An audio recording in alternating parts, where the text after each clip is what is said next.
Chapter 5. The Silver Age. A soft breeze drifted through the vast interior of the temple. Its stone arches whispered faint echoes of an older, quieter time. Inanna sat upon a throne carved from nearly pure iron. It was sculpted millennia before from ore mined in the Arctic quarries, rumoured to have fallen from the heavens well before humans roamed the earth. This seat, painstakingly shaped out of an ancient asteroid, was reserved for Uruk's highest authority. To sit here without the right was an act of grave disrespect, both to the Nin and to all of Sumer. Inanna settled into the cold metal under the watchful gaze of nobles gathered throughout the temple. Her grandmother's locket rested, as always, on her chest. She felt the weight of it and the memories it bore more keenly than ever. Gone were the days of simple study or fleeting reveries. Her lessons with Peleos, head shaman and academic mentor, had grown more intense. The shamanistic rituals she underwent every third evening reshaped her into someone alert to forces most mortals scarcely perceived. A month of rigour and focus had changed her profoundly, leaving her open, perhaps too open, to the currents that ran beneath the visible world. From outside, the drone of eager voices drifted upward as a throng of citizens gathered to witness the newly anointed Nin. Inanna's gaze flicked beyond the temple's tall columns. She suspected her people had little notion of how fragile their prosperity might be. Sumer might soon be swallowed by a darker age, if the warnings she'd received were to be believed. Sorrow pressed her heart as she recalled how her grandmother had shielded them from such fears, choosing to keep politics and leadership quarrels close to her chest. Her parents stood near the podium, quietly presiding over the ceremony, while Gilgamesh, her younger brother, looked on from a little distance, unsure of his place yet supportive all the same. And standing among the nobles near the front was Dumuzi. He was meant to be Inanna's partner, her fiancé and, perhaps someday, husband. Yet an unspoken distance gnawed at her spirit. Her grandmother had never warmed to him, and, increasingly, Inanna found herself wondering if love had ever truly bound them. She tried to quell the pang of disquiet, mindful that tradition seemed to favour their union. For now, she told herself that time might prove her doubts unfounded. At the temple centre, a lone shaman recited incantations in a tongue scarcely comprehensible. His voice rose and fell, weaving a rhythmic chant that lulled many in attendance into a semi-trance. Inanna felt her thoughts drift until he switched abruptly to Sumerian, her mother tongue. "All hail Nin Inanna II, he proclaimed, steward of Uruk, guardian of Sumer. May her reign follow the sacred path of her ancestors. May she guide this generation into fresh decades of peace and harmony." He lowered a gleaming blue metal crown toward her brow. Cheers rippled among the crowd, yet as Inanna felt the metal graze her hair, a tingling charge ran down her spine. Time seemed to slow, her senses hyper-attuned. She saw the temple as if with new eyes, the boisterous nobles in their finery, the smiling children perched on the edges of benches, her parents watching with a mix of hope and worry, and Dumuzi, uncharacteristically subdued. Past him stood Gilgamesh, whose brow creased with equal parts pride and uncertainty. For an instant, Inanna grasped the enormity of this inheritance, her grandmother's mantle so recently laid to rest. Then the crown fully settled. A mild vibration pulsed at the top of her spine, gradually subsiding as reality rushed back in. The thunderous applause of those assembled swelled, a wave of jubilation. Inanna was now Nin of Uruk. In Sumer, a newly anointed Nin's coronation lasted 12 days, each day venerating one of the 12 gods that shaped their cosmic beliefs. At the heart of this system lay the conviction that each deity governed a distinct astrological age. Leo, the lion, symbolized the golden era, an age of devotion to learning, artistry, and communion with nature. Such values had reigned for nearly 3,000 years in their mythology, forging generations of comfort and creative freedom. Inanna had learned enough to realize that a lineage of easy times often sowed its own seeds of decline. Soft generations could breed weaker ones, setting a precarious stage for the future. As the revels swept through Uruk, music and dance echoed in the capital's winding streets. Inanna, cloistered in a private hall with those closest to her, tried to savor the moment. Family and friends toasted the kingdom's new dawn. Golden platters of delicacies, pomegranates, date pastries, and spiced lamb adorned the tables. Bright tapestries fluttered, lit by torchlight that flickered off polished marble columns. Standing near Inanna, Dumuzi exchanged small pleasantries with passing nobles, effectively buffering her from the push of congratulatory well-wishers.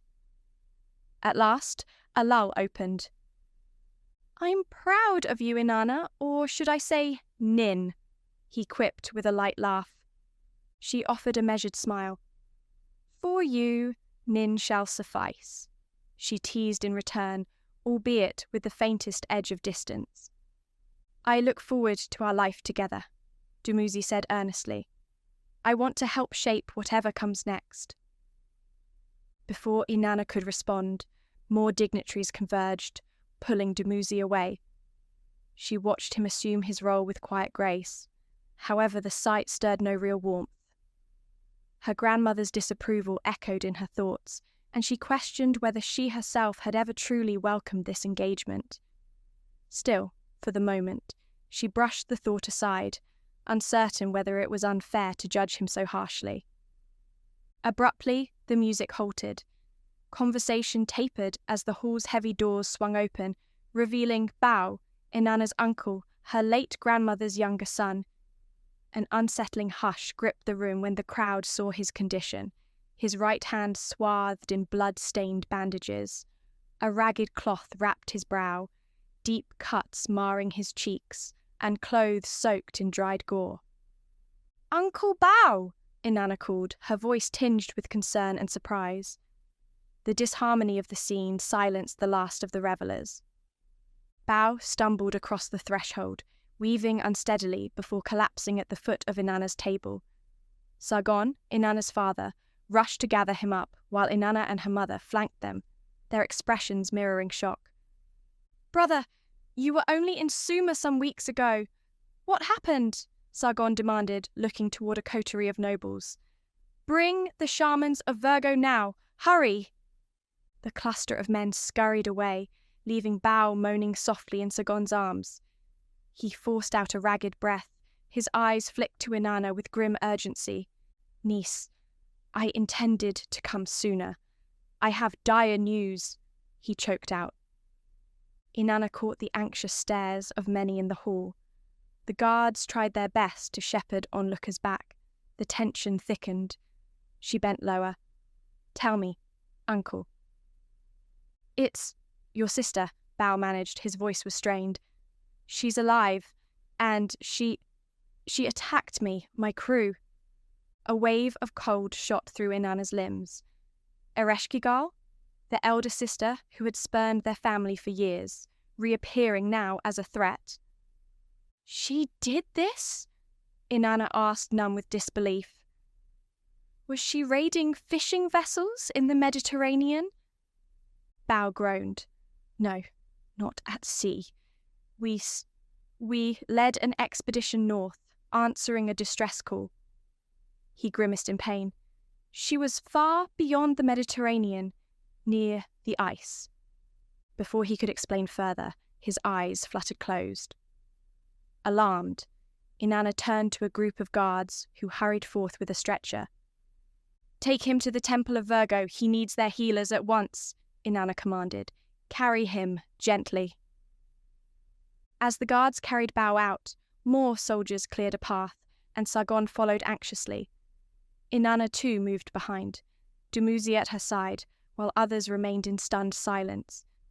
The moonlit columns of Uruk's winding streets guided them to the district of Virgo, famed for its medical research and shamanic remedies.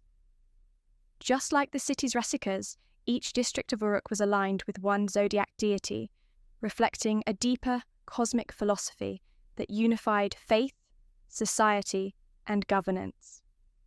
Soon, Bao awoke in a private room. 3 shamans labored over him, administering herbal treatments and using advanced biological methods to speed his recovery.